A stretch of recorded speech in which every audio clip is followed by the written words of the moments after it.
मुख्य तथा तमिलनाडु मुख्यमंत्री स्टालिन को डिलिमिटेशन बैठक को बीजेडी समर्थन पर राज्य राजनीति सरगरम। बीजेडी को समालोचना कर आईन मंत्री पृथ्वीराज हरिचंदन कहते दर्पण निज छाई देखी बीजेडी को डर लगे। डिलिमिटेशन जो न्यायिक परिधि भितर हेबा कथा हेबो किंतु डिलिमिटेशन हेबा पूर्व विरोधी एते छानिया कहीं हो जाउछंती बोली से प्रश्न करछंती। बीजेडी वरिष्ठ नेता तथा विरोधी दल उपनेता प्रश्न आचार्य स्पष्ट करछंती जे बीजेडी नीति रे कोनोसी परिवर्तन होई नाही। आज भी समग्रता बजाय रखिछि बीजेडी। चेन्नई बैठक कौन जातीय मेंट तरफ डका जाई नाही।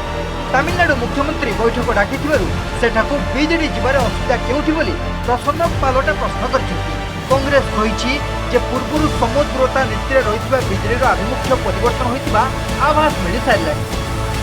देखो डिलिमिटेशन को दलर पैतृक संपत्ति नुहे ना आम दलर पैतृक संपत्ति ना आउ को दलर तेणुक डिलिमिटेशन जो प्रक्रिया हवा कथा जो न्यायिक परिधि भितर हवा कथा से भाव में डिलिमिटेशन हम ए जो नई न देखुणु लंगड़ा जो कहती डिलिमिटेशन हवा पूर्व एते छानिया विरोधी दल मान कहीं लगुच से कथार मुझे बुझीपारुनी।